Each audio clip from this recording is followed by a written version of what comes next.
Week എവിക്ഷനിൽ ആരൊക്കെയാണ് പുറത്തു പോയത്, എന്തായിരുന്നു ബിഗ് ബോസിന്റെ ട്വിസ്റ്റ്, ഇതെല്ലാം നമുക്കറിയാം. അവിടെ എന്തൊക്കെയാണ് നടന്നത്, അവിടെ എന്തൊക്കെ പ്രശ്നങ്ങൾ ഉണ്ടായത്, എന്തെങ്കിലും പ്രശ്നങ്ങളൊക്കെ ഉണ്ടായിട്ടുണ്ടോ, ഇതെല്ലാം നമുക്കറിയാം. നിങ്ങൾക്ക് എന്റെ ചാനൽ ഇഷ്ടപ്പെടുകയാണെങ്കിൽ എല്ലാവരും സബ്സ്ക്രൈബ് ചെയ്യണം, ലൈക്ക് ചെയ്യണം, അതുപോലെ തന്നെ കമന്റും. അപ്പോൾ ഇന്ന് എന്തൊക്കെയാണ് നടന്നത്, രാവിലെ കഴിഞ്ഞ് ഉച്ചയെ കഴിഞ്ഞപ്പോഴത്തേക്ക് ഒരു ടാസ്ക് ഉണ്ടായിരുന്നു. ആ ടാസ്കിലും സഹായികളായിരുന്നു ടാസ്ക് ചെയ്യേണ്ടത്. മിഡ് വീക്ക് എവിക്ഷനിൽ നോമിനേഷനിൽ വന്ന ആൾക്കാർ ആരും ചെയ്യേണ്ടി വന്നില്ല. അവരെ സഹായിക്കുന്നവര് ഓരോരുത്തർ അവർ തന്നെയാണ് ചെയ്തത്. പാട്ട് വെച്ചിട്ട് ഡാൻസോ പിന്നെ എന്താ സ്കിറ്റോ എന്ത് വേണമെങ്കിലും അവർക്ക് ഇഷ്ടമുള്ളത് ചെയ്യാം. കുറച്ച് പാട്ടുകൾ കൊടുത്തിട്ടുണ്ടായിരുന്നു, ആ പാട്ടുകൾ തന്നെ ചെയ്യണമായിരുന്നു. എന്തായാലും ഒരു ടീം ഒരു പാട്ട് വ്യത്യാസം വന്നു. അത് ആരുടെ ടീമാണെന്ന് ചോദിച്ചാൽ നമ്മുടെ ഷാരികയുടെ ടീമായിരുന്നു. അവര് ഡിസ്ക്വാളിഫൈ കഴിഞ്ഞതിന് ശേഷമാണ് ഡിസ്ക്വാളിഫൈ ആയത്. ബാക്കിയുള്ളവരെല്ലാം വളരെ ഭയങ്കരമായിട്ട് പൊളിറ്റിക്സ് ആയിരുന്നു. യഥാർത്ഥമായിട്ടും സെക്കൻഡ് ഒക്കെ കിട്ടി ഷാനവാസും നെവിനുമായിരുന്നു. അവരൊന്നും കളിച്ചതുമില്ല. അവർ സമയത്തിന് പോലും കറക്റ്റായിട്ട് സമയം അത്ര 2 മിനിറ്റ് കളിച്ചതേ ഇല്ല. എന്നിട്ടും അവർക്ക് സെക്കൻഡ് കൊടുത്തു. ആ സെക്കൻഡ് കൊടുത്തത് തന്നെ ഷാരികയുടെയും രേണുവിന്റെയും പിന്നെ സരികയുടെയൊക്കെ അഭിപ്രായം അതെന്നെ കൊനിയലിന്റെയൊക്കെ അഭിപ്രായം മാനിച്ചുകൊണ്ടായിരുന്നു. അങ്ങനെ അവരെല്ലാം അവിടെ പങ്കിട്ടെടുത്ത് എന്തായാലും അവസാന സ്ഥാനമാണ് അനീഷിന് കിട്ടിയത്. നമ്മൾ പ്രതീക്ഷിച്ചത് തന്നെയാണ്. അവർക്ക് അതിനകത്ത് കുറെ വിഷമം ഉണ്ടായിരുന്നു. അപ്പൊ അത് പറയുകയും ചെയ്തു, നിങ്ങളുടെ നല്ലതായിരുന്നു. അനിമോളും പറയുന്നു, അനിമോളിന് അക്ബറിനുമായിരുന്നു ഫസ്റ്റ് സ്ഥാനം. അവർക്ക് ആർക്ക് വേണ്ടിയിട്ടായിരുന്നു, റെനയ്ക്ക് വേണ്ടിയിട്ടായിരുന്നു, അല്ല സരികയ്ക്ക് വേണ്ടിയിട്ടായിരുന്നു, സരിക PG. അപ്പൊ അങ്ങനെയാണ് ഇതല്ല. അപ്പൊ എന്തായാലും അനീഷ് അപ്പൊ വന്ന് പറഞ്ഞു, ഞാൻ എന്റെ ടീമാണ്, നിങ്ങൾ എന്റെ ടീം ആയതുകൊണ്ടാണ് നിങ്ങളെ തോപ്പിച്ചത്. നിങ്ങൾ നന്നായിട്ട് പെർഫോം ചെയ്ത്. നൂറയും ശൈത്യായിരുന്നു. ശൈത്യ നല്ല അടിപൊളിയായിട്ട് പെർഫോം ചെയ്തു. മച്ചാനി പൊന്നു മച്ചാനി, അല്ല എന്റെ മച്ചാനെന്ന് തോന്നുന്നു. നിന്തിരുമാറത്ത് പടരാൻ മോഹം. ഞാൻ പാടി കൊളാക്കുന്നില്ല കേട്ടോ. അത് നല്ലൊരു അടിപൊളി പാട്ട്, നല്ലൊരു ശൈത്യം നന്നായിട്ട് ചെയ്തു. നൂറൊക്കെ പിന്നെ ആദ്യമായിട്ടല്ലേ, അപ്പം അതിൻ്റെതായ സ്റ്റേജിലൊന്നും കയറി ശീലമില്ലാത്തതുകൊണ്ട് എന്നാലും പറ്റുന്ന രീതിയിൽ അവർ നല്ല ചെയ്തു, നന്നായിട്ട് ചെയ്തു. പിന്നെ അത് കഴിഞ്ഞിട്ട് കുറച്ച് അനീഷിന്റെ മാനറിസംസ് കാണിച്ചു. അത് നല്ല രസമുണ്ടായിരുന്നു. അപ്പൊ അതൊരു വളരെ അത്യാവശ്യം ആ ഒരു 5-6 മിനിറ്റ് കൊണ്ട് അവർക്ക് പെർഫോം ചെയ്തെടുക്കാൻ പറ്റുന്ന രീതിയിൽ തന്നെയാണ് അത് ചെയ്തത്. അത്യാവശ്യം എല്ലാവരും നന്നായിട്ട് ചെയ്തു. പക്ഷെ എന്നാൽ അതിനകത്ത് പൊളിറ്റിക്സ് ഉണ്ടായിരുന്നു. അത് ഉണിയിൽ പറഞ്ഞു, ഇത് ഗെയിമാണ്, അതിനകത്ത് പൊളിറ്റിക്സ് ഒക്കെ ഉണ്ടാവും. അങ്ങനെ ഷാരികയും അനീഷും ആയിരിക്കും മിഡ് വീക്കിലേക്ക് പോകുന്നത് എന്ന് ഹൗസ് മേറ്റ്സിലെ മിക്കവാറും എല്ലാവരും അങ്ങ് തീരുമാനിച്ചു. അപ്പൊ അനീഷിനെ പുറത്താക്കുക എന്നുള്ള ഒറ്റ വേദവും മോദിക്കൊണ്ടാണ് നടക്കുന്നത് തന്നെ. എന്തായാലും ബിഗ് ബോസ് ഒരു പണി അങ്ങ് കൊടുത്ത് ഗൈസ് എന്ന് പറഞ്ഞു കഴിഞ്ഞാൽ ഉറപ്പായിരുന്നു എന്തെങ്കിലും ഇതിനകത്ത് ട്വിസ്റ്റ് ഉണ്ടാവും എന്ന് ഉറപ്പായിരുന്നു. കാരണം എന്ന് പറഞ്ഞാൽ ഇത് ടാസ്ക് അവനവൻ തന്നെ ചെയ്യണം. അവനവൻ തന്നെ ചെയ്തെങ്കിലല്ലേ അവരവർക്ക് ജയിക്കാൻ, അല്ലെ അവരവരുടെ കഴിവോടെ തെളിയിക്കാൻ പറ്റും. അല്ലാതെ ഈ അനീഷിനെ സംബന്ധിച്ച് അനീഷിന്റെ ബാക്കി 18 പേരും അനീഷിനെതിരാണ്. അപ്പൊ അങ്ങനെയുള്ള ഒരു ഹൗസിൽ അനീഷ് എങ്ങനെയാണ് അവിടെ പിന്നെ സഹായിയെ വെച്ചുകൊണ്ട് ജയിക്കുന്നത്? എന്നിട്ട് പോലും ഉള്ളവർ ഇപ്പൊ ശൈത്യക്ക് ഭയങ്കര വിഷമമായിരുന്നു. ശൈത്യ അവിടെ നിന്ന് കരഞ്ഞു. ശൈത്യ എന്നിട്ട് പറഞ്ഞു അനീഷേട്ടനെ എല്ലാവരോടും ഒറ്റപ്പെടുത്തുവാണെന്നൊക്കെ പറഞ്ഞു. ഒറ്റയ്ക്കിരുന്ന് കരഞ്ഞിട്ട് പറയുന്നുണ്ട് അനീഷിനെ ഒറ്റപ്പെടുത്താൻ. മനുഷ്യൻ എന്തിനാണ് ഇങ്ങനെ ഒറ്റപ്പെടുന്നത്? പിന്നെ അനീഷ് വന്നപ്പോൾ പറഞ്ഞു, അനീഷ് ചേട്ടാ നിങ്ങൾ തന്നെയാണ് ഇത് ഗെയിമിലെ ഏറ്റവും നല്ല പ്ലെയർ, നിങ്ങളെ എനിക്ക് മനസ്സിലായി ചേട്ടാ, ഞാൻ എൻ്റെ മനസ്സിൽ നിന്ന് പറയുവാണെന്നൊക്കെ പറഞ്ഞു. അത് കറക്റ്റ് ആയിരുന്നു. കാരണം നമുക്കത് കേൾക്കുമ്പോഴും വിഷമവും. കാരണം ശൈത്യക്ക് ഇത് കാര്യം മനസ്സിലായി. അതുകൊണ്ട് ശൈത്യക്ക് പ്രേക്ഷക പിന്തുണയും കിട്ടും. കാരണം ഒരു വ്യക്തിക്ക് വേറൊരു വ്യക്തിയുടെ കളി മനസ്സിലായി, അയാളെ ഒറ്റപ്പെടുത്തുന്ന പറഞ്ഞു. ഞാൻ വിചാരിച്ചു നിങ്ങൾ ഒറ്റപ്പെടൽ സ്ട്രാറ്റജി എടുക്കുമെന്ന്, പക്ഷെ നിങ്ങളെ എല്ലാവരും ഒറ്റപ്പെടുത്തിയിരിക്കുവാണ്, നിങ്ങളെ ഒറ്റപ്പെടുത്തി വെച്ചിരിക്കുവാണ് എന്നൊക്കെ പറഞ്ഞു. അപ്പൊ അങ്ങനെയാണ് അത് കഴിഞ്ഞത്. അതിനുശേഷം പിന്നീട് വന്നത് എന്താണ്, ലാസ്റ്റ് ടാസ്ക്, ഈ മിഡ് വീക്ക് എവിക്ഷന്റെ ലാസ്റ്റ് ടാസ്ക്. അയ്യോ അതൊരു ട്വിസ്റ്റ് തന്നെ ആയിരുന്നു ഗായ്സ്. നിങ്ങൾ കണ്ടവരൊക്കെ ഉണ്ടാവും. എന്തായാലും അവരവരെ കണ്ടസ്റ്റന്റ് മിഡ് വീക്ക് എവിക്ഷനിൽ വന്നവർ തന്നെ കളിക്കണം. ആ കളി എന്ന് പറഞ്ഞു കഴിഞ്ഞാൽ ഒരു സ്ഥലത്ത് നിൽക്കുക, എന്നിട്ടും ഈ 6 കണ്ടസ്റ്റന്റും ഒരു എന്താ പറയുക ഒരു സാധനം വെച്ചിട്ടുണ്ട്, അതിൽ പ്രസ് ചെയ്യണം. അതിൽ പ്രസ് ചെയ്യുമ്പോൾ മണി ബെല്ലടിക്കും. ആദ്യം പ്രസ് ചെയ്യുന്ന ആൾക്കാണ് ഏറ്റവും ആദ്യം ഓടി അത് ബട്ടൺ അമർത്തുന്ന ആൾക്കാണ് അടുത്ത കോയിൻ എടുക്കാനുള്ള അവസരം കിട്ടുക. അപ്പൊ കോയിൻ ഇങ്ങനെ 6 പേരുടെയും കോയിൻ എത്ര കിട്ടിയോ ആ കോയിൻ അവിടെ നിരത്തി വെച്ചിട്ടുണ്ട്. ആ ജയിച്ച ആൾക്ക് ആരുടെ ഇഷ്ടമുള്ളവരുടെ കോയിനും തട്ടിയെടുക്കാം. അത് 7 സെക്കൻഡാണ്. അപ്പം എന്തായാലും നിന്നു. അനീഷ് 1ാം സ്ഥാനത്ത് ബസർ അമർത്തിയതിനു ശേഷം കോയിൻ എടുത്തു. രണ്ട് ഇതായിരുന്നു, 2 എണ്ണമായിട്ടായിരുന്നു ആ ടാസ്ക് തന്നെ. 2 ഇതുണ്ടായിരുന്നു, സെക്ഷൻ ഉണ്ടായിരുന്നു.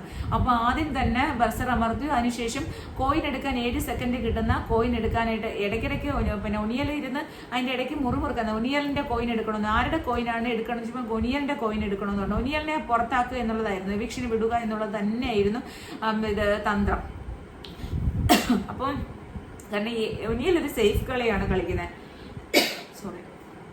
ഒരു സേഫ് ഗെയിമാണ് കളിക്കുന്നത്. പിന്നെ ഒനിയലാണ് ഈ പൊളിറ്റിക്സിൽ ഒനിയലാണ് കഴിഞ്ഞ ആ ഒരു ഗെയിമിൽ ഏറ്റവും പ്രധാനമായിട്ടും അനീഷിന് 5ാം സ്ഥാനത്തേക്ക് പിന്തള്ളിയത് ഒനിയലാണ്. അപ്പൊ അതുകൊണ്ട് തന്നെ ഒനിയലിന്റെ തന്നെ എടുക്കാൻ നല്ല തീരുമാനമായിരുന്നു അനീഷ് അങ്ങനെ ഓടി 7 സെക്കൻഡിനുള്ളിൽ തന്നെ മാക്സിമം കോയിൻസ് എടുത്ത് സ്വന്തം കൊണ്ടിട്ടു. അപ്പൊ ആ പാത്രം തറയിൽ വീണു. അപ്പൊ പക്ഷെ ടൈമിന് മുമ്പ് തന്നെ ആ പാത്രം എടുത്ത് തിരിച്ചു വെച്ചു എടുത്തിട്ടു. അപ്പൊ അവിടെ നിന്ന് എന്തൊക്കെയോ പറയുന്നുണ്ടായിരുന്നു. എന്തായാലും അങ്ങനെ 12 കോയിൻസ് അനീഷ് എടുത്തു. അതില് സെക്കൻഡ് ഒരെണ്ണം കൂടി ഉണ്ടായിരുന്നു. അതിലും അനീഷ് തന്നെ 1ാം സ്ഥാനത്ത് വന്നു. എന്നിട്ടൊരു 3 കോയിൻസും കൂടി എടുത്തു. അങ്ങനെ ടോട്ടൽ അനീഷിന് 16 കോയിൻസോ ഏറ്റവും കൂടുതൽ ഒന്നാം സ്ഥാനത്ത് അനീഷാണ്. ടോട്ടൽ കോയിൻസിന്റെ എണ്ണത്തിൽ 1ാം സ്ഥാനത്ത് അനീഷാണ് വന്നത് കേട്ടോ. സത്യം പറഞ്ഞു കഴിഞ്ഞാൽ അതൊരു എന്താ പറയുക ദൈവം എനിക്ക് ചുമ വരുന്ന കേട്ടോ. ഞാൻ ഇത് റിഹേഴ്സൽ കഴിഞ്ഞ് വന്നതാട്ടോ. ഒരു ഡ്രാമ ഉണ്ടായിരുന്നു. അപ്പോൾ അതിൻ്റെ സൗണ്ട് നമ്മൾ ഡയലോഗ് പറഞ്ഞാൽ ഭയങ്കര ഒച്ചത്തിൽ പറയണമായിരുന്നു. അപ്പോൾ അതുകൂടി കഴിഞ്ഞപ്പോഴത്തേക്ക് എൻ്റെ തൊണ്ടയൊക്കെ പോയി ഗൈസ്. തൊണ്ടയും കൂടി പോയപ്പോഴത്തേക്ക് എനിക്ക് രാത്രി ഇപ്പം 10:46 കേട്ടോ. ഞാൻ ലൈവ് കണ്ടുകൊണ്ടിരിക്കുകയാണ്. ബാക്കിൽ നമുക്ക് സ്ക്രീനിൽ ലൈവ് നടന്നുകൊണ്ടിരിക്കുകയാണ്. 10:46 ടൈം. ഞാൻ ഈ സമയത്താണ് വന്നിരുന്ന് ചെയ്യുന്നത്. അപ്പോൾ എനിക്ക് സൗണ്ട് ഒക്കെ പോയിട്ടുണ്ട്. അങ്ങനെ എന്തായാലും ഒനിയലിന്റെ കോയിൻ 2 കോയിനും കൂടി എടുത്ത് ഏറ്റവും കൂടുതൽ കോയിനോട് കൂടി 1ാം സ്ഥാനത്ത് ഈ ടാസ്കിൽ മിഡ് വീക്ക് എവിക്ഷന്റെ ഈ ടാസ്കിൽ അനീഷാണ് വിജയിച്ചത്. സത്യം പറഞ്ഞ അപ്പാനി ശരത്തും ബാക്കിയുള്ള കണ്ടസ്റ്റന്റ് ഇയാളെ പുറത്താക്കണം, അനീഷിനെ പുറത്താക്കണം എന്ന് വിചാരിച്ച കണ്ടസ്റ്റന്റ് എല്ലാം ഒരുമാതിരി ചമ്മി ബ്ലിങ്കി ഇരിപ്പുണ്ടായിരുന്നു. കൂട്ടത്തിൽ നമ്മുടെ രേണു സുധിയുമുണ്ട്. രേണു സുധി ഇപ്പൊ ഇവരുടെ കൂട്ടത്തിലാട്ടോ. ഭയങ്കര ആർട്ടിസ്റ്റ് ഗ്രൂപ്പുകളൊക്കെയാണ് ഇവര്.